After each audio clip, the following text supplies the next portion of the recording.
હમણાં છેલ્લા 20-25 વર્ષમાં તો ઇન્ટરનેટ આવ્યા પછી જેને ટેલિવિઝન, છાપું કે રેડિયોને સૌથી વધારે ઈર્ષ્યા આવે એવી બાબત ઇન્ટરનેટે કરી. NIMC ની શરૂઆત કઈ રીતે થઈ, ક્યારે થઈ અને તે પાછળનો હેતુ શું હતો? 2007માં અમદાવાદના કેટલાક પ્રતિષ્ઠિત નાગરિકો, જેમાં ચાર્ટર્ડ એકાઉન્ટન્ટ્સ છે, વકીલો છે, સામાજિક કાર્યકર્તાઓ છે, એમણે મને નક્કી કર્યું કે આપણે સમાજને સારા પત્રકારો, સારા માસ કમ્યુનિકેટર્સ આપે એવી એક સંસ્થાની શરૂઆત કરવી જોઈએ. ઘણી બધી ઇન્સ્ટિટ્યૂટ છે કે જ્યાં જર્નાલિઝમ, માસ કોમ્યુનિકેશન ચાલતું હોય. અન્ય કરતાં આપણી સંસ્થા કઈ રીતે અલગ પડે છે? અમે અમારા મોડ્યુલની અંદર એ બધી જ વસ્તુઓ લાવ્યા જે બીજી કોઈ ઇન્સ્ટિટ્યૂટ્સ ગુજરાતમાં નથી બનાવતી, અને એ છે સોફ્ટવેર્સ, ટેકનિકલ બાબતો. નોલેજ ગેઇનિંગ માટે ક્લાસ જરૂરી છે, એ તો તમારે કરવો પડે, પણ સ્કિલ્સ ડેવલપ કરવી છે તો તમારે બહાર જવું પડશે, લોકોને મળવું પડશે. આ અમારો બેસિક ફંડા હતો. નમસ્કાર દર્શક મિત્રો, નેહલની નજરે યુટ્યુબમાં આપનું સ્વાગત છે. ઇન્ડસ્ટ્રી ટોક્સ વિથ નેહલમાં આજના આપણા જે મહેમાન છે તેની જો વાત કરીએ તો પત્રકારત્વ ક્ષેત્ર સાથે તેઓ સીધી રીતે સંકળાયેલા છે. તેમનો જે બહોળો અનુભવ છે તેનો લાભ નવી પેઢીને ખાસ કરીને પ્રાપ્ત થઈ રહ્યો છે એવા ડોક્ટર શિરીષ કાશીકર સાહેબ જેઓ અત્યારે આપણી સાથે છે. તેમની જો વાત કરવામાં આવે તો ખાસ કરીને તેમણે જર્નાલિઝમમાં PhD કર્યું છે, PhD સુધીનો અભ્યાસ કર્યો છે. માસ્ટર્સની જો વાત કરવામાં આવે તો તેમાં ખાસ કરીને ઇંગ્લિશ લિટરેચર એ તેઓનો સબ્જેક્ટ રહ્યો છે. સૌરાષ્ટ્રમાં પણ તેમણે ખૂબ જ સેવા આપી છે. જે પત્રકારત્વ ક્ષેત્રની વાત કરીએ, જે આજકાલ જે ત્યાંનું જે સાંધ્યા દૈનિક છે તેમાં પણ તેમણે સેવા આપી છે. આ ઉપરાંત ગુજરાત સરકારમાં માહિતી ખાતામાં માહિતી અધિકારી તરીકે પણ તેઓ સેવા આપી ચૂક્યા છે. અને ખાસ વાત એ છે કે અત્યારે પણ તેઓ national institute of mass communication and જર્નાલિઝમમાં ડિરેક્ટર પદ શોભાવી રહ્યા છે. અનેક વિદ્યાર્થીઓને માર્ગદર્શન પૂરું પાડી રહ્યા છે. ચાલો તેમની સાથે આપણે સીધો સંવાદ કરીએ. ડોક્ટર કાશીકર સર, આપનું ખૂબ ખૂબ સ્વાગત છે. નમસ્કાર સાહેબ. સૌપ્રથમ આપણે વાત કરીએ પત્રકારત્વની. ભારતમાં જો વાત કરીએ તો એક પ્રિન્ટ મીડિયાનો યુગ આવ્યો. સૌથી પહેલા જે અખબારની વાત કરીએ બંગાળ ગેઝેટ, અને ત્યાર પછીનો જે અત્યાર સુધીનો ગાળો છે, ગુજરાતની વાત કરીએ તો કવિ વીર નર્મદને પણ આપણે યાદ કરીએ છીએ કે એ સમયમાં સમાજને જાગૃત કરવાનું કામ કર્યું. ત્યારથી લઈને અત્યાર સુધીની સફર, પ્રિન્ટ પછીથી બ્રોડકાસ્ટ અને બ્રોડકાસ્ટ પછીથી ડિજિટલ મીડિયા, કઈ રીતે જુઓ છો? ધન્યવાદ. તમે બહુ સરસ શરૂઆત કરી નેહલભાઈ.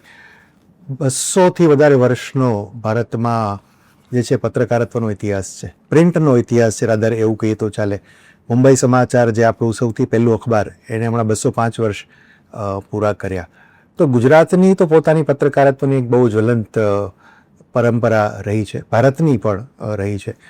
પ્રિન્ટથી શરૂઆત કરી અને પછી 20મી સદીમાં બ્રોડકાસ્ટ એટલે કે પહેલા રેડિયો, પછી ટેલિવિઝન, અને હવે આપણે ઇન્ટરનેટ એજ સુધી, ડિજિટલ સુધી પહોંચ્યા છીએ. અને એક બહુ લાંબી સફર જે છે ભારતમાં મીડિયાની રહી છે. ઇનિશિયલી એના ઉપર થોડો અંગ્રેજોનો પ્રભાવ રહ્યો, કારણ કે અંગ્રેજે જ શરૂ કરેલું હતું. હા, અને છાપું પણ એક અંગ્રેજે જ શરૂ કરેલું, તો એ પ્રભાવ રહ્યો. પણ જેમ જેમ સમય બદલાતો ગયો, ભારતીય લોકો પત્રકારત્વનું મહત્વ, પોતાના ભાષાના પત્રકારત્વનું મહત્વ સમજતા ગયા, એમ આપણા પોતાના છાપાઓ પણ શરૂ થતા ગયા. અને ઇનિશિયલી 19મી સદીનો સમયગાળો છે આખો સમાજ સુધારણાનો સમયગાળો ગણાય છે. એમાં પત્રકારત્વનું એક અમૂલ્ય યોગદાન રહ્યું. ગુજરાતના તમે નર્મદનું ઉદાહરણ આપ્યું, નર્મદ છે, કરસનદાસ મુજી છે, મહિપતરામ રૂપરામ છે, અને અનેક લોકો જેમણે પત્રકારત્વનો ઉપયોગ જે સમાજ સુધારણા માટે કર્યો. 20મી સદીના પ્રારંભે અને 20મી સદીના એમ માનીએ કે પહેલા 2 દાયકામાં, જ્યારે પછી મહાત્મા ગાંધી ભારતમાં આવ્યા, મોહનદાસ કરમચંદ ગાંધી ભારતમાં આવ્યા, અને પછી એમણે ધીરે ધીરે સ્વતંત્રતાની લડાઈનું પોતાના હાથમાં સુકાન લીધું. પછી એમણે પણ પત્રકારત્વનો ઉપયોગ જે છે કર્યો. એમણે પણ અખબારો ખરીદ્યા, એમણે પણ અખબારો ચલાવ્યા. અને એ સમયના મોટાભાગના તમામ જેને કહીએ આપણે મોટા નેતાઓ જે મૂળ સંસ્થા કોંગ્રેસ સાથે સંકળાયેલા હતા, બધાએ અખબારો ચલાવ્યા. કારણ કે બધાનું કામ પહેલા સમાજ સુધારણા હતું અને પછી આઝાદીની લડત. આઝાદીની લડત પૂરી થઈ, આપણે સ્વતંત્ર થયા. સ્વતંત્ર થયા પછી કેટલાક ટેકનોલોજીકલ ચેન્જીસ પણ આવ્યા. અંગ્રેજી અખબારો, મોટા અખબારો, ઇન્ડિયન એક્સપ્રેસ સ્વતંત્રતા પહેલા ચાલુ થયેલું, ટાઈમ્સ ઓફ ઇન્ડિયા હતું. જે તે સ્તરે પ્રાદેશિક પણ અંગ્રેજી અખબારો ચાલુ થયા હતા. મીનવાઇલ રેડિયો આપણા દેશમાં પ્રાઇવેટ ક્લબ તરીકે હતો, એ રેડિયો પણ આપણે ત્યાં આવ્યો. પછી આકાશવાણીમાં પરિવર્તિત થયો, ટેલિવિઝન આવ્યું, બ્લેક એન્ડ વ્હાઇટથી માંડીને કલર. પણ શરૂઆતમાં પ્રારંભિક તબક્કામાં લગભગ 35-40 વર્ષ સુધી રેડિયો અને દૂરદર્શન જેને આપણે કહીએ છીએ એના ઉપર ઠીકઠાક સરકારી કંટ્રોલ રહ્યો, હજુ પણ છે. પણ પછી પ્રસાર ભારતીની રચના થઈ અને સમાચારો કમ્પેરેટિવલી થોડા ફ્રીલી આવવા માંડ્યા. તો આ બહુ રસપ્રદ આખી પ્રક્રિયા જે છે છેલ્લા 250 વર્ષ જેવું કહીએ તો એમાં ભારતમાં થઈ. અને હમણાં છેલ્લા 20-25 વર્ષમાં તો ઇન્ટરનેટ આવ્યા પછી જેને ટેલિવિઝન, છાપું કે રેડિયોને સૌથી વધારે ઈર્ષ્યા આવે એવી બાબત ઇન્ટરનેટે કરી કે એ આટલા વર્ષોથી જે રીચ સુધી પહોંચવા મથતા હતા, એમને જે વધારે વધારે લોકો સુધી પહોંચવાનું મથતું હતું એ કોઈને કોઈ મર્યાદાને કારણે નતા પહોંચી શકતા. પણ ઇન્ટરનેટે મર્યાદા તોડી નાખી છે. હવે તમે વિધિન સેકન્ડ્સ હજારો લાખો લોકો સુધી પહોંચી જાઓ છો. અને હું માનું છું કે એનું એક બહુ મોટું બળવત્તર પાસું છે. એના કેટલાક લૂપહોલ્સ પણ છે, પણ આ એક બહુ રસપ્રદ પ્રક્રિયા અને પત્રકારત્વની પણ એના ઉપર ઘણી બધી પત્રકારત્વ પર પણ એની ઘણી બધી અસરો થઈ છે. બિલકુલ. સાહેબ, એક બાબત એ જણાવો કે જ્યારે કેટલાક મીડિયાની વાત કરીએ એ પછી પ્રિન્ટ હોય કે બ્રોડકાસ્ટ હોય કે સોશિયલ મીડિયામાં તો આપણને ફ્રીડમ મળે છે કે એમની અભિવ્યક્તિ વધારે, કારણ કે ઇન્ડિવિજ્યુઅલ છે ને એ વ્યક્ત કરતા હોય છે. એ બાબત જોવામાં આવે છે કે કેટલાક છે એ પ્રો ગવર્મેન્ટ હોય છે, અથવા તો કહીએ કે ગવર્મેન્ટની માત્ર ને માત્ર વાહવાઈ જ કરે છે. એક એનાથી ઊંધું જોવા મળે છે, એક એન્ટી ગવર્મેન્ટ હોય છે જે ગવર્મેન્ટના સારા કામ છે એ પણ હાઇલાઇટ નહીં કરે, અને એક છે એ ન્યુટ્રલ છે અથવા તો બંનેને બેલેન્સ કરવા માંગે છે, અને પછી એટલે એ મારી મચેડીને કરે છે અથવા તો કોઈ મજબૂરીથી કરે છે. તમે કઈ રીતે જુઓ છો? સી બેસિકલી જર્નલિઝમનો આપણે ત્યાં મેં જેમ કહ્યું ને શરૂઆતમાં કે આપણે ત્યાં જે કન્સેપ્ટ છે એ ફરી પાછો અંગ્રેજોએ આપેલો અને પછી અમેરિકાએ આપેલો કન્સેપ્ટ આપણે ત્યાં હજુ પણ ચાલે છે. ઇનફેક્ટ આપણા ઉપર તો હવે વેસ્ટર્ન મીડિયાનું ઇન્ફ્લુઅન્સ પણ બહુ વધારે જોવા મળે છે, કારણ કે ઇન્ટરનેટને કારણે હવે બધું જ ખુલી ગયું છે. બધું જ ખુલી એટલે અમેરિકામાં જે થાય છે એ પણ આપણે સમજીએ છીએ, બ્રિટનમાં જે થાય છે એ પણ આપણે જોઈએ છીએ, યુએઈમાં જે થાય છે એ પણ આપણે અહીંયા 10 મિનિટની અંદર જોઈએ છીએ. પણ એ તો અત્યારની વાત થઈ. બટ ઇન જનરલ જો આપણે કહીએ તો બેસિકલી પત્રકારત્વનું કામ અથવા પત્રકારનું કામ છે સત્યની શોધનું છે. આ બહુ બેસિક ફંડા છે, and I am very clear about it, right. એના માટે તમારે પત્રકાર તરીકે જે કરવું પડે, જે સંસાધનોનો ઉપયોગ કરવો પડે એ ઉપયોગ કરો. ચોક્કસ જે સત્તામાં છે, શાસકો છે, અને એ જો કોઈ પ્રકારે સત્યને દબાવવાની કોશિશ કરી રહ્યા છે તો તમે સત્યની શોધમાં છો તો એમને નહીં જ ગમે. અને કોઈ પણ પછી એ શાસકો હોય કે કોર્પોરેટ્સ હોય કે કોઈ ધનપતિ હોય કે કોઈ પણ વ્યક્તિ, તમે જો એ સત્ય દબાવવા કોશિશ કરી રહ્યા છે ને તમે એની પાછળ પડો છો એટલે પત્રકારત્વની દ્રષ્ટિએ તો એને નહીં જ ગમે, અને એના માટે તમામ હથકંડાઓ અપનાવશે કે જેનાથી તમે સત્યને બહાર ન લાવી શકો. પણ એક પત્રકાર તરીકે એ તમારી ફરજ છે કે તમે એને કઈ રીતે બહાર લાવી શકો છો. હું માનું છું કે આજે કોઈ પણ મીડિયા હાઉસ ચલાવવું એ ખાવાના ખેલ નથી. હવે એ કોઈ મિશનની વાત નથી રહી. મિશન પત્રકારત્વનું હજુ પણ છે, પણ હવે એની પાછળની જે તોતિંગ ખર્ચ છે એ પણ આપણે સમજવો પડે. અને એ ખર્ચને પહોંચી વળવા માટે તમારે માર્કેટ ફોર્સિસ જે છે, એડવર્ટાઇઝિંગ છે કે બીજા જે ફોર્સિસ છે, એની આગળ એક અંશ સુધી તમારે થોડુંક કોમ્પ્રોમાઇઝ પણ કરવું પડે છે. પ્રશ્ન એ છે કે તમે તમારા મૂલ્યોનું કોમ્પ્રોમાઇઝ કરો છો કે તમે તમારા ખર્ચને કંટ્રોલ કરો છો. તમે નફો કમાવા માટે પત્રકારત્વ કરી રહ્યા છો કે તમે ખરેખર લોકોને સચ્ચાઈ બતાવવા માટે પત્રકારત્વ કરી રહ્યા છો. હું માનું છું ધીરે ધીરે એક શિફ્ટ પણ આવી રહ્યો છે. ચોક્કસપણે આ એક બહુ ગંજાવર ઇન્ડસ્ટ્રી છે. હવે ઇન્ડસ્ટ્રી છે પત્રકારત્વ, માસ મીડિયા આપણે કહીએ છીએ. પત્રકારત્વ હવે એને ઇટ્સ અ બિગ ઇન્ડસ્ટ્રી, હજારો કરોડની ઇન્ડસ્ટ્રી છે. અને જ્યારે તમે 1000 કરોડની વાત કરો છો ત્યારે એમાં ઘણી બધી વસ્તુઓ ભળે છે. પણ છતાંય એવા ઘણા બધા મીડિયા હાઉસ છે, એવા ઘણા બધા પત્રકારો છે જે હજુ પણ પત્રકારત્વની જે સેન્ટિટી આપણે કહી એ જાળવી શક્યા છે અને જાળવે છે. અને એ લોકો જ આવનારા સમયની હું માનું છું કે આશા છે આપણા માટે. NIMCJની શરૂઆત કઈ રીતે થઈ, ક્યારે થઈ, અને તે પાછળનો હેતુ શું હતો? 2007માં અમદાવાદના કેટલાક પ્રતિષ્ઠિત નાગરિકો, જેમાં ચાર્ટર્ડ એકાઉન્ટન્ટ્સ છે, વકીલો છે, સામાજિક કાર્યકર્તાઓ છે, એમને મળીને નક્કી કર્યું કે આપણે સમાજને સારા પત્રકારો, સારા માસ કમ્યુનિકેટર્સ આપે એવી એક સંસ્થાની શરૂઆત કરવી જોઈએ. ખાસું ચિંતન મનન થયું અને વિશ્વ સમાજ એજ્યુકેશન ફાઉન્ડેશન એવું એક ટ્રસ્ટની રચના થઈ. શ્રી પ્રદીપ જૈન એ પોતે પણ પ્રચાર પ્રસારની વ્યવસ્થા સાથે સંકળાયેલા છે. એ એના મેનેજિંગ ટ્રસ્ટી છે. અન્ય 7 ટ્રસ્ટીઓ છે જેમાં ઘણા બધા પ્રતિષ્ઠિત નાગરિકો છે. અને એમણે આ સંસ્થાની 2007માં national institute of mass communication જર્નલિઝમની એ શરૂઆત કરી. એનો હેતુ એકમાત્ર આ જ હતો કે સારા પત્રકારો, સારા માસ કમ્યુનિકેટર્સ દેશને આપવા. સાથે સાથે જે એક મોટો પ્રશ્ન રોજગારીનો હંમેશા હોય છે, બિલકુલ. તો રોજગારી પણ યુવાનોને મળે, સ્કિલ્ડ યુવાનો બહાર આવે, નોલેજેબલ યુવાનો બહાર આવે, અને સૌથી મહત્વનું કે દેશ માટે વિચાર કરતા યુવાનો, રાષ્ટ્રભાવનાથી પ્રેરિત યુવાનો પણ કહેવાય, એની પાછળનો મોટી હેતુ હતો. અને એ ક્યાંક આપણને સાર્થક થતું જોવા પણ મળે છે, કારણ કે આપણે ઘણા એવા વિદ્યાર્થીઓ છે કે જે આજે પોતાનું સ્ટાર્ટઅપ કર્યું હોય કે કોઈ ચેનલ સાથે તેઓ જોડાયેલા હોય અને સમાજને સુધારવાની એક રાહ ચીંધી રહ્યા છે. એક બાબત એ જાણવી છે કે આપણા જે વિદ્યાર્થીઓ છે, કારણ કે અહીંયા હું માનું છું ત્યાં સુધી ઇંગ્લિશ, હિન્દી, ગુજરાતી ત્રણેય ભાષાનો ઉપયોગ અહીંના બેચલર્સ અને માસ્ટર્સમાં થાય છે. તો એક એ જાણવું છે કે આપણા ત્યાં વિદ્યાર્થી ખાસ કરીને ક્યાંથી આવે છે, કયા છે, વિદેશના પણ આવે છે કે શું, અને બેચલર અને માસ્ટર્સમાં કયા કોર્સિસ ચાલી રહ્યા છે? આપણે ત્યાં 2 પ્રોગ્રામ્સ છે, એક અને બંને ગુજરાત યુનિવર્સિટી એફિલેટેડ છે.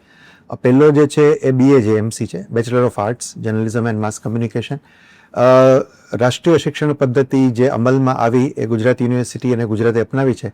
એના અંતર્ગત હવે 12+4 મોડ્યુલમાં, એટલે કે BAJMC ઓનર્સ અથવા BAJMC ઓનર્સ રિસર્ચ વિદ્યાર્થી જે ઈચ્છે એ પ્રકારે એ અભ્યાસ કરી શકે છે. અને બીજો કાર્યક્રમ જે છે MAJMC છે, master of arts journalism and mass communication.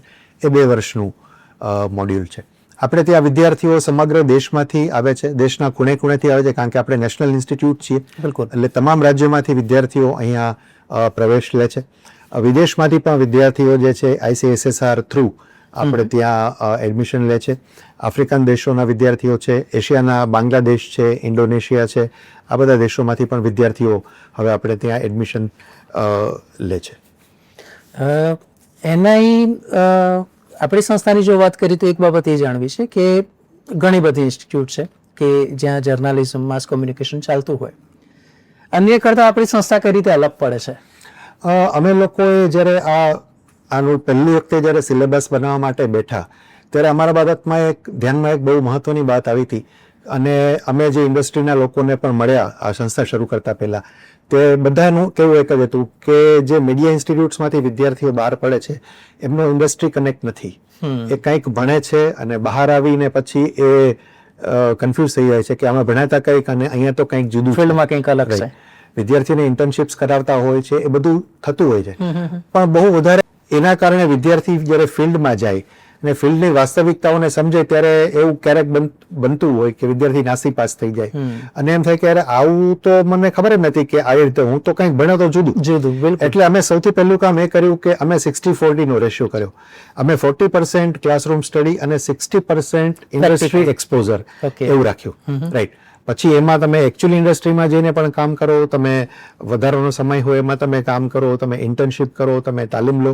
Plus અમે અમારા મોડ્યુલની અંદર એ બધી જ વસ્તુઓ લાવ્યા જે બીજી કોઈ ઇન્સ્ટિટ્યૂટ્સ ગુજરાતમાં નથી ભણાવતી, અને એ છે સોફ્ટવેર્સ, ટેકનિકલ બાબતો. જેમ કે આપણે અત્યારે જે સ્ટુડિયોમાં બેઠા છીએ NMCJના, આ પોડકાસ્ટનું આખું સેટઅપ જે છે, રાઈટ, આ તમારી પાછળ જ અહીંયા ઓડિયોનું આખું સેટઅપ છે, પેલી બાજુ જે છે એ એડિટિંગનું સેટઅપ છે, રાઈટ. આ બધી બાબતો પણ અમે ઇન્ટ્રોડ્યુસ કરી. અન્ય જગ્યાઓ પણ હતી, પણ એ એમની કઈ મર્યાદાઓ હશે, એ કેમ ઉપયોગ નતા કરતા એ તો એ લોકોને ખબર.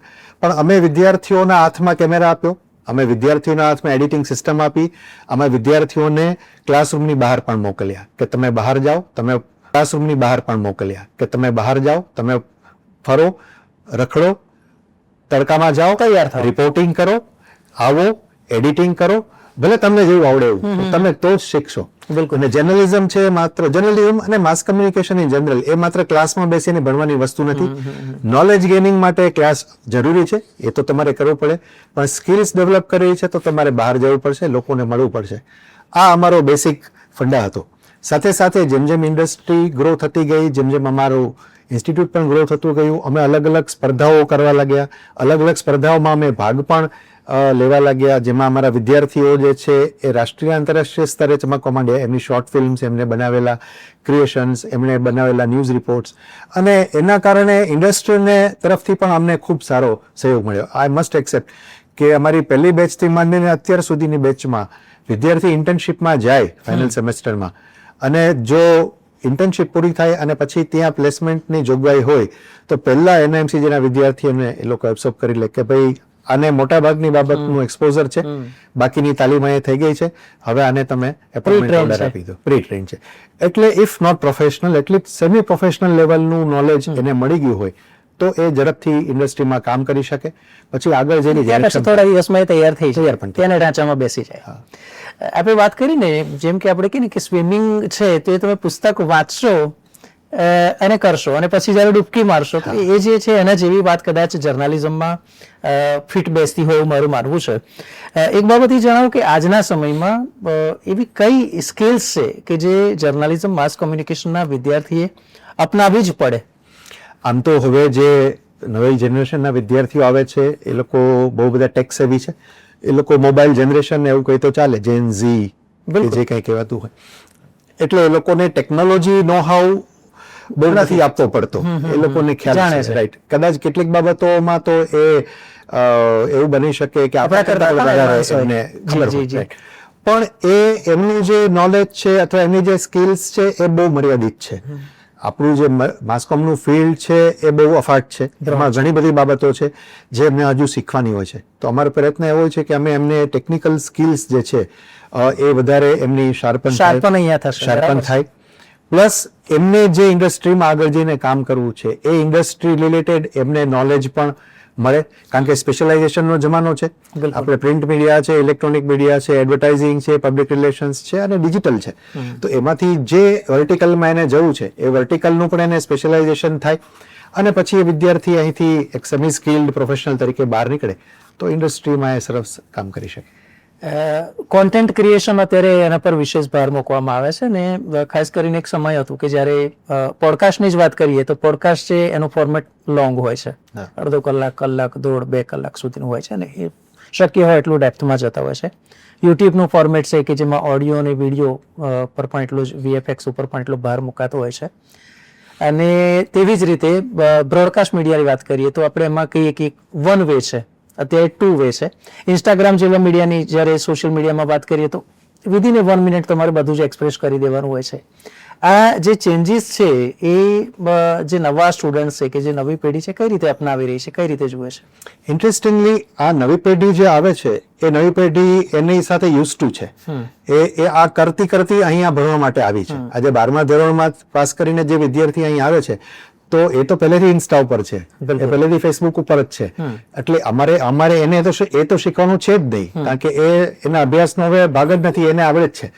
પણ એની જે પિક્યુલારિટીઝ છે, એની જે ટેકનિકાલિટીઝ છે અને એમાં સારું કન્ટેન્ટ કઈ રીતે બનાવી શકાય, કઈ વધારે સારી રીતે બનાવી શકાય એ અમે એને સારી રીતે શીખવી શકીએ. પણ એના અભ્યાસના હિસ્સાની સાથે સાથે જે એનો જર્નલિસ્ટિક હિસ્સો છે કે કમ્યુનિકેશન પોઈન્ટ ઓફ વ્યૂ થી જે બાબતો છે એ અમે એને વધારે સારી રીતે શીખવીએ. અને આ બધી બાબતો સ્કિલ ઓરિએન્ટેડ છે. તો વિદ્યાર્થી જે આ ઇન્સ્ટિટ્યૂટમાં ભણવા આવશે એ માત્ર સ્કિલ્સ ભણવા માટે નહીં આવે, એની પાસે એક નોલેજનું ભાથું જોશે. અમારો એક ફેકલ્ટી તરીકેનો એક મોટો રોલ એ છે કે અમે એને નોલેજ પણ આપીએ, અમે એને ભારત તરફ જોતા શીખવીએ, અમે એને દેશ તરફ જોતા શીખવીએ, દુનિયા તરફ જોતા શીખવીએ. અને ઘણી બધી બાબત, તમે રીલની વાત કરી કે તમે ઇન્સ્ટાની વાત કરી તો એ 2 મિનિટમાં એને કેટલીક બાબતો આપી દે છે, પણ એ આધી અધૂરી હોય, બિલકુલ અધૂરી ઇન્ફોર્મેશન છે. તો એની પાછળનું પૂરું સત્ય શું છે એ પત્રકારત્વનો જો વિદ્યાર્થી છે તો એને એ બાબત સમજવી પડશે, એના માટે એને સંશોધન કરતા શીખવું પડશે. એ બધું શીખવાનું કામ અમારું છે, એ અમે પ્રયત્ન કરીએ કે વિદ્યાર્થી અહીંયા બધું શીખે. Very true. અચ્છા, ખાસ કરીને જ્યારે આ ઇન્ડસ્ટ્રીની વાત કરીએ તો એવું કહેવાય છે કે એ ફિલ્ડના જે પ્રેક્ટિકલ્સ જે તે ફેકલ્ટી આવે તો એની પણ એક અસર ખાસ કરીને વિદ્યાર્થીઓને કંઈક સમજવા શીખવા મળે અને કદાચ એ રૂબરૂ પણ ત્યાં જઈને જુએ તો એ વધારે સારી રીતે તે ગ્રાસ્પિંગ કરી શકે. આપણા ત્યાં ખાસ કરીને ઇન્ફ્રાસ્ટ્રક્ચરમાં કઈ કઈ ફેસિલિટી છે, ફેકલ્ટીઝ કઈ રીતે છે, વિઝિટિંગ ફેકલ્ટીઝ, એની થોડી માહિતી આપશો? NIMC જેમાં ફ્રોમ ધ ડે 1 2007માં અમે શરૂ કર્યું ત્યારથી જ અદ્યતન સ્ટુડિયો અમે ઊભો કર્યો હતો, જ્યાં ન્યૂઝની અલગ વ્યવસ્થા, ન્યૂઝ રીડિંગની અલગ વ્યવસ્થા છે, એડિટિંગની વ્યવસ્થા છે, ઓડિયો એડિટિંગની વ્યવસ્થા છે, હવે પોડકાસ્ટ નું સેટઅપ પણ છે, પ્લસ અમારી પોતાની અદ્યતન કમ્પ્યુટર લેબ છે જેમાં પ્રિન્ટ મીડિયા એટલે કે તમારે ન્યૂઝપેપર તૈયાર કરવું છે તો ન્યૂઝપેપર તૈયાર કરવા માટેની આખી પ્રોસેસ શીખવા માટેનું સોફ્ટવેર્સ પણ અમે એમાં લગાવ્યા છે. વિડીયો એડિટિંગના સોફ્ટવેર, ઓડિયો એડિટિંગના સોફ્ટવેર, આ બધા જ ટેકનિકલ બાબતો જે છે એ તદ્દન લેટેસ્ટ ટેકનોલોજીથી આપણે કહીએ, કેમેરા હોય કે એડિટિંગ સિસ્ટમ હોય, બધું જ અમારી પાસે અવેલેબલ છે, જે ઇન્ડસ્ટ્રીમાં વપરાય છે. એના કારણે જે લોકો ઇન્ડસ્ટ્રીમાંથી અહીંયા ભણાવવામાં આવે છે, આમાં કેવું છે કે અમે એકેડેમિશિયન તરીકે દરેક બાબત ન શીખવી શકીએ. જે ઇન્ડસ્ટ્રી કરે છે એ દરેક વસ્તુ અમે નહીં કરી શકીએ, તો પછી અમે એના માટેનો રસ્તો એવો કર્યો છે કે ઇન્ડસ્ટ્રી પ્રોફેશનલ્સ જ આવે બિલકુલ અને ભણાવે. બરાબર છે. તો ટેકનિકલ બાબતો છે તો અમારા ફેકલ્ટી છે એ ટેકનિકલ બાબતોના જાણકાર છે, કારણ કે ટેકનિકલ બાબતોમાં પોતે કામ કરી ચૂક્યા છે. પણ હવે એનું જે એકેડેમિક પાસું છે એના પર વધારે ફોકસ કરે, રિસર્ચનું પાસું છે એના પર ફોકસ કરે. પ્યોર ટેકનિકલ સાઇડ જે છે અથવા પ્યોર ફિલ્ડની સાઇડ છે એના માટે ફિલ્ડમાંથી જ લોકો આવે. સિનિયર પત્રકારો આવે, સિનિયર એડિટર આવે, સિનિયર વિડીયો એડિટર આવે, સિનિયર ઓડિયો એડિટર આવે, પોડકાસ્ટર્સ આવે. આ બધા લોકો પોતે આવે, પોતાના અનુભવ શેર કરે અને વિદ્યાર્થીઓને ભણાવે. તો એકેડેમિક્સ પ્લસ ઇન્ડસ્ટ્રી એ બંનેનું એક બેલેન્સ જે છે એ અમે વિદ્યાર્થીઓ માટે કરી શકીએ અને વિદ્યાર્થીઓને નોલેજ પણ મળે અને એમની સ્કિલ્સ જે છે ઇન્ડસ્ટ્રી રિલેટેડ સ્કિલ્સ એ પણ એમની તૈયાર થાય. પ્લસ અમે એમને ઇન્ટર્નશિપ આપીએ છીએ અને એક સિનિયર લેવલ એ વિદ્યાર્થી પહોંચે પછી તો અમે એમને છૂટ પણ આપીએ છીએ કે સવારનો ભાગે કોલેજ હોય તો બપોર પછી તમે આખો દિવસ ઇન્ડસ્ટ્રીમાં જાઓ, ઇન્ડસ્ટ્રીમાં કામ કરો. અમારા જે ઇન્ડસ્ટ્રી કનેક્શન્સ છે અમે એમને કહીએ કે તમારા વિદ્યાર્થીને તાલીમ આપો. ઇન્ટર્નશિપ સિવાય, ઇન્ટર્નશિપ તો 3 મહિનાની હોય જ છે, એ સિવાય પણ વિદ્યાર્થી કામ કરે તો એ ઇન્ડસ્ટ્રી સાથે યુઝ ટુ થતો થાય. અચ્છા, ઘણીવાર એવું થાય કે જ્યારે પ્રેક્ટિકલનું એક મહત્વ એ પણ છે કે જ્યારે એ ન્યૂઝ રૂમમાં હશે કે સ્ટુડિયોમાં હશે કે ઇનપુટ આઉટપુટની કોઈ જવાબદારી સોંપશે તો અહીંયાથી એક પ્રકારે એનું ઘડતર થયેલું છે અને ત્યાં બહુ સ્મૂથલી કામ કરી શકે એ વાત બરાબર છે? કઈ રીતે જુઓ છે? બિલકુલ, અમારો પ્રયાસ જ એ રહે છે. ઇન્ડસ્ટ્રી બહુ મોટી છે. આજે એક ન્યૂઝ ચેનલ છે કરોડો રૂપિયાના ખર્ચે બનેલી હોય અને એમાં અલગ અલગ ઘણા બધા ડિપાર્ટમેન્ટ હોય. એટલે એક ઇન્સ્ટિટ્યૂટ તરીકે અમે કદાચ એ બધી વસ્તુઓ નહીં ભણાવી શકીએ, પણ જ્યારે અમે 3 મહિને ઇન્ટર્નશિપ માટે મોકલશું ત્યારે અમે એવો આગ્રહ રાખીએ, ચેનલ હેડને કહીએ કે તમે બધા જ ડિપાર્ટમેન્ટમાં આને ફેરવજો. એટલે એને કમસે કમ 3 મહિનામાં આઈડિયા આવશે કે એને આગળ જઈને શું કરવાનું છે અને પછી એમાં પણ એને જે સ્પેશિયલાઇઝડ એરિયામાં જવું છે અને જો ત્યાં રિક્વાયરમેન્ટ છે તો એમાં જાય. અત્યારે અમારા જે એલ્યુમનાઈ છે જે અલગ અલગ ન્યૂઝ ચેનલ્સમાં જુનિયર લેવલથી માંડીને ચેનલ હેડ સુધી, પ્રિન્ટમાં એડિટર લેવલ સુધીના લોકો અત્યારે અમારા વિદ્યાર્થીઓ એલ્યુમનાઈ છે. તો એનો બેનિફિટ પણ અમારા વિદ્યાર્થીઓને મળે જ્યાંથી પાસ આઉટ થાય, કારણ કે એમના જે પૂર્વસૂરીઓ છે ત્યાં કામ કરી રહ્યા છે. અચ્છા, તું એનએમસી જેમાંથી આવે છે ભાઈ, ચલાવી જા. એના માટે થોડુંક વિશેષ એમને લાગણી પણ એમને પ્રોપરલી ટ્રેન પણ કરે. અને આજે ગુજરાતમાં જ નહીં, ગુજરાત બહાર પણ મધ્યપ્રદેશ, રાજસ્થાન, કેટલીક નેશનલ ચેનલ્સ ત્યાં પણ અમારા એલ્યુમનાઇઝ છે. ઇન્ડસ્ટ્રીમાં અલગ અલગ ગૌરવની વાત પણ છે અને વિદ્યાર્થીઓ માટે પણ એ બહુ રાહત છે કે વિદ્યાર્થી ત્યાં જાય, અચ્છા ઓકે ચલાવી જા, આઈ વિલ ટ્રેન યુ. બિલકુલ. તો એ બંને પક્ષે જે પડે એ બહુ ફરક પડે. બિલકુલ. અચ્છા, હવે કહેવાય છે કે જે જમાનો આવી રહ્યો છે પોડકાસ્ટનો છે અને ઇવન ચેનલો પણ હવે પોડકાસ્ટ શરૂ કરી રહી છે, ટોક શો શરૂ કરી રહી છે. પોડકાસ્ટની વાત કરીએ, આપ કઈ રીતે જુઓ છો અને લગભગ 2030 સુધીની શું સ્થિતિ હશે? જો ગુજરાતની વાત કરીએ તો આજે પણ એવા આપણી પાસે ઘણા સારા પોડકાસ્ટર છે કે જે રિજનલ લેંગ્વેજમાં ખૂબ જ ટોપમાં અને નેશનલ લેવલે પણ રિજનલમાં ખૂબ સારું નામ કમાય છે. તમે કઈ રીતે જુઓ છો?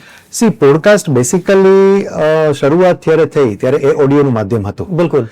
પણ હવે એ જે છે બહુ સબળ વિડીયોનું માધ્યમ થઈ ગયું છે અને એમાં સંવાદ છે, જેમ આપણે અત્યારે વાત કરી રહ્યા છીએ એ સંવાદ છે. અને હંમેશા સંવાદ કોઈ પણ પ્રકારનો હોય, પછી પ્રિન્ટમાં છપાતો ઇન્ટરવ્યુ હોય કે વિઝ્યુઅલી લેવાયેલો ઇન્ટરવ્યુ હોય, એ હંમેશા લોકોને બહુ અપીલ કરે છે, કારણ કે એમાં ઘણું બધું છે ને એક પોઝિટિવિટી એની અંદર રહેલી છે. અને પોડકાસ્ટ એક એવું માધ્યમ છે કે રેગ્યુલર ઇન્ટરવ્યુ જે છાપાની અંદર કે ચેનલમાં ઇન્ટરવ્યુ થતા હોય એના કરતા થોડું ઓફબીટ કંઈક જે છે અને એમાં લોકોને વધારે માહિતી પણ મળે છે, ખુલીને વાત કરવાનો સામેવાળી વ્યક્તિને પણ મોકો મળે છે અને લોકોને માત્ર મનોરંજન નહીં, કેટલીક અગત્યની જાણકારી પણ એમાંથી મળતી હોય છે. એટલે જ આપણે જોઈએ છીએ કે પોડકાસ્ટનું માધ્યમ જે છે અત્યારે ડિજિટલ મીડિયામાં સૌથી હોટ છે. પછી એ નેશનલ લેવલે અંગ્રેજી માધ્યમમાં કામ કરતા કે હિન્દી માધ્યમમાં કામ કરતા લોકો હોય કે ગુજરાતીમાં કામ કરતા પોડકાસ્ટર્સ હોય, એ બધા જ લોકો જે છે દે આર ફ્લરિશિંગ, રાઈટ. પણ ઇન્ટરેસ્ટિંગલી પોડકાસ્ટિંગનું માધ્યમ છે એ પણ એટલું ઇઝી નથી. એમાં પણ આપ જાણો છો, આપ પોતે પણ એક સક્સેસફુલ પોડકાસ્ટર છો, આપ પોતે એક બહુ સરસ ન્યૂઝ રિપ્રેઝેન્ટેટર છો. આપને ખ્યાલ છે કે એના માટે પણ સેટઅપ જોઈએ અને એ આખું સેટઅપ જે છે એ પણ ઇઝી નથી.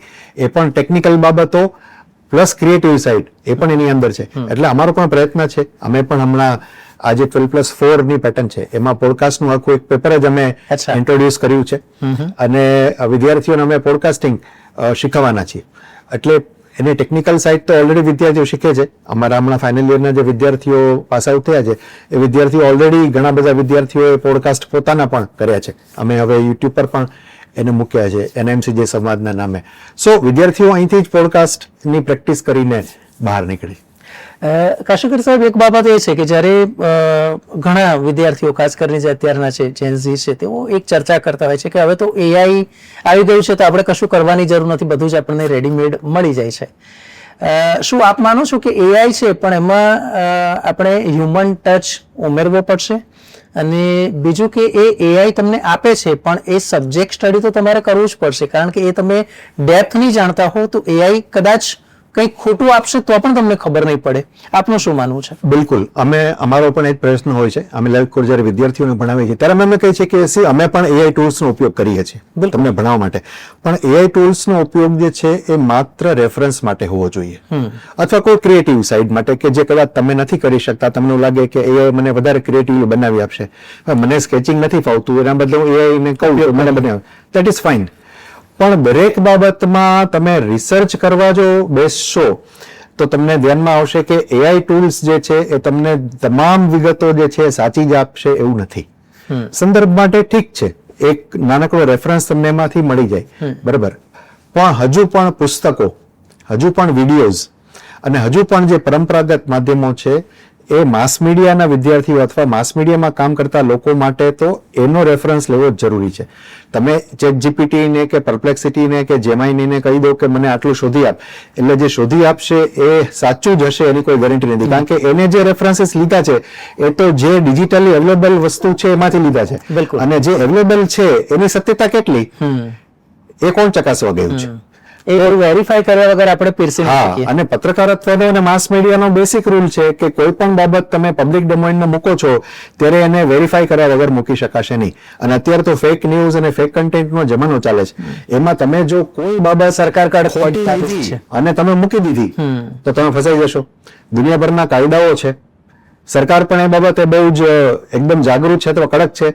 કાલે ઉઠીને તમે કોઈ, એનું કારણ છે કે તમે કોઈ બાબતને પબ્લિક ડોમેનમાં જ્યારે મૂકો છો, પછી એ યુટ્યુબ ચેનલ છે કે ફેસબુક છે કે ઇન્સ્ટા છે, જો એ તથ્ય નથી એમાં અને ખોટી છે તો તમે કાલે ઉઠીને તમે ફસાઈ જાઓ, કારણ કે ખોટી માહિતી વાયરલ થશે. ખોટી માહિતી વાયરલ થશે. અને તમે જ્યારે કોઈ બાબત ઇન્ડિવિજ્યુઅલી પણ તમે કોઈ બાબત એક પબ્લિક પ્લેટફોર્મ પર મૂકો છો ત્યારે તમારી જવાબદારી વધી જાય છે. તો તમે પત્રકાર છો નથી એ પછીની વાત છે. એઝ એન ઇન્ડિવિજ્યુઅલ તમારે સમજવું પડે કે એમાં તથ્યો હોવા જોઈએ અને તમે જે બોલો છો એ બધી જ બાબતો માટેના તમારી પાસે પુરાવા હોવા જોઈએ. હવે તમે એમ કહી દો કે મને તો ChatGPT આ કહ્યું હતું એટલે મેં કહી દીધું, તો તમે ફસાઈ જવાની પૂરી સંભાવના છે. એટલા માટે હજુ તો પરંપરાગત જે બાબતો છે જેમાં તમને એક્યુરેટ રેફરન્સીસ મળે છે, તથ્યો મળે છે, એનો તો તમારે અભ્યાસ કરવો જ પડે. અમારો પણ આગ્રહ છે કે વિદ્યાર્થીઓ અભ્યાસ કરે જ. બાકી ChatGPT કે બાકી બધા ટૂલ્સ છે એનો રેફરન્સ તરીકે, નાના મોટા રેફરન્સ તરીકે અથવા કોઈ ફટાફટ કામ કરવા માટે, દેટ ઇઝ ઓકે. મૂળભૂત રેફરન્સ છે એ તો હજુ પણ પુસ્તકો, વિડીયો, ઓડિયો કે જેમાં તમારી પાસે તથ્યો છે, જે ઓથેન્ટિકેટેડ છે, એ જરૂરી છે. સર્ટિફાઈડ છે એવું આપણે કહી શકીએ. સર્ટિફાઈડ. અચ્છા, વિદ્યાર્થીઓમાં અને ખાસ કરીને વાલીમાં જ્યારે પણ જર્નાલિઝમની વાત આવે ને તો પહેલો પ્રશ્ન એ થાય કે અમે કરીએ પણ અમને પ્લેસમેન્ટની શક્યતાઓ કેવી, અથવા પ્લેસમેન્ટમાં જે તે સંસ્થા અમને કઈ રીતે મદદ કરી શકે? આપણી સંસ્થા વિશે શું કહેવું છે? આપણે ત્યાં 100% પ્લેસમેન્ટ આસિસ્ટન્સ આપણે આપીએ છીએ. અને જેમ મેં હમણાં અગાઉ કહ્યું કે છેલ્લા સેમેસ્ટરની અંદર વિદ્યાર્થીને ઇન્ટર્નશીપમાં જવાનું હોય છે અને આપણે ત્યાંથી મોટાભાગના વિદ્યાર્થીઓ જે ઇન્ટર્નશીપમાં જાય એ ત્યાં જ એબ્સોર્બ થઈ જતા હોય છે. એને ત્યાં ચેનલમાં અથવા તો સોશિયલ મીડિયા પ્લેટફોર્મમાં આપણા વિદ્યાર્થીઓ ગુજરાતના બધી જ ન્યૂઝ ચેનલ્સમાં, મને કહેતા બહુ આનંદ થાય છે કે આપણા વિદ્યાર્થીઓ ગુજરાતના તમામ માધ્યમોમાં, પછી એ ડિજિટલ હોય, એડવર્ટાઇઝિંગ એજન્સી હોય, પબ્લિક રિલેશન એજન્સી હોય, ન્યૂઝ ચેનલ્સ હોય, ન્યૂઝપેપર હોય, એમાં જુનિયર લેવલ, મિડ લેવલથી માંડીને એડિટર લેવલ સુધી એ તમામ સ્તર ઉપર આપણા વિદ્યાર્થીઓ અત્યારે કામ કરી રહ્યા છે. ને ઓલમોસ્ટ એમ માનો, ઓલમોસ્ટ 100% એવું તો નહીં કહી શકાય કે કેટલાક વિદ્યાર્થીઓ નોકરી નથી કરતા. એક બીજી બાબત છે કે જેમ જેમ આપણી સંસ્થા ગ્રો થતી ગઈ એમ સાથે સાથે ગુજરાતની અંદર મીડિયા ઇન્ડસ્ટ્રી પણ ગ્રો થઈ છે છેલ્લા 20 વર્ષની અંદર. બિલકુલ. અને એક સમય એવો હતો કે એવું ગણાતું કે તમે મીડિયાનો કોર્સ કરીને બહાર નીકળો તમારે નોકરી જ કરવાની, પણ હવે એવું નથી. છેલ્લા 5 વર્ષમાં સરકારની પણ કેટલીક જે નવી નીતિઓ આવી છે, સ્ટાર્ટઅપ્સ આવી ગયા છે, તો એના માટેની આપણી સંસ્થા નોડલ એજન્સી પણ છે. આપણા લગભગ 20 જેટલા એલ્યુમનાઈ છે, એમના પોતાના સ્ટાર્ટઅપ્સ છે. અરે વાહ. અને એ સ્ટાર્ટઅપ્સ ની અંદર પણ એ આપણા વિદ્યાર્થીઓને પહેલા પ્રિફર કરે કે અમે અમારા જ વિદ્યાર્થીઓને આપણા વિદ્યાર્થીઓને ચાન્સ આપીએ, કારણ કે એને ખબર છે કે એનું સ્કિલ લેવલ, નોલેજ લેવલ શું છે. તો હવે એ પણ તમારા માટે રસ્તો ખુલી ગયો છે. તમારે નોકરી નથી કરવી, ફાઇન, તમે તમારું સ્ટાર્ટઅપ કરો. એના માટેનો જે પ્રોજેક્ટ રિપોર્ટ બનાવવો છે એમાં સંસ્થા હેલ્પ કરશે. તમને તમારો પ્રોજેક્ટ રિપોર્ટ એપ્રુવ થઈ જાય તો તમને આગળ લોન લેવી છે તો એમાં સંસ્થા મદદરૂપ કરશે, બિંગ અ નોડલ એજન્સી. તો સ્ટાર્ટઅપની પણ તમારા માટે દુનિયા ખુલ્લી છે. એટલે માત્ર નોકરી નહીં, નોકરી તો છે જ, employment is not the problem, right, પણ તમારે પોતાનું કામ પણ ચાલુ કરવું છે તો પણ કરો, અને સંસ્થા એમાં પણ હેલ્પફુલ થાય છે. બિલકુલ. NIMC જેનું જે આપણું સેટઅપ છે, અથવા જે આપણે કહીએ કે જ્યાં આ બધું કામ ચાલી રહ્યું છે, એ ક્યાં છે અત્યારે? આપણી પ્રીમાઇસીસ કઈ છે અને ફ્યુચરનું શું આયોજન છે? હા, અત્યારે આપણે જ્યાં બેઠા છીએ એ SGI રોડ પર રાજપથ ક્લબની સામે શપથ 1 જે બિલ્ડિંગ છે એમાં આપણી પાસે આખો એક ફ્લોર આપણી પાસે છે. ત્યાં આપણે છેલ્લા 19 વર્ષથી સંસ્થા ચલાવીએ છીએ. હવે અત્યારે આપણી નવું કેમ્પસ એટલે કે એક્સપાન્શન જે આપણે કરી રહ્યા છીએ એનું કામકાજ અત્યારે ચાલે છે. SP રિંગ રોડ ઉપર બિલકુલ રોડ ટચ જે દાસ્તાન સર્કલ કહેવાય છે, એ બહુ જાણીતી જગ્યા છે કઠવાડાની રોડ ઉપર. ત્યાં આપણી પાસે 5 એકર જમીન આપણે લીધી છે, અને ત્યાં આપણા નવા કેમ્પસનું કામ અત્યારે પૂર ઝડપે ચાલે છે, અને બહુ ટૂંક સમયમાં આપણે નવા કેમ્પસમાં પણ શિફ્ટ થઈ જશું.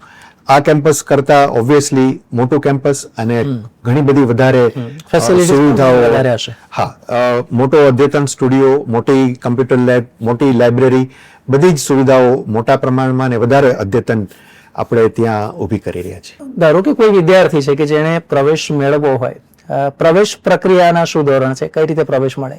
હા, તમે બહુ સારો પ્રશ્ન પૂછ્યો, કારણ કે અત્યારે આપણે ત્યાં જે 2 કોર્સ ચાલે છે, BA JMC અને MA JMC, જે NEP-માં BA JMC આવે છે, અત્યારે છેલ્લા 3 વર્ષથી Gujarat common admission system GCAS through બધા એડમિશન્સ બધી જ સરકારી યુનિવર્સિટીઓ અને હવે કેટલીક પ્રાઇવેટ યુનિવર્સિટીઓમાં પણ થાય છે. એ બધા જ GCAS પોર્ટલ થ્રુ એડમિશન થાય છે. 12મા ધોરણના પરિણામ પછી વિદ્યાર્થી હવે આ વર્ષનું 2026-27નું GCAS પોર્ટલ ઓપન થઈ ગયું છે.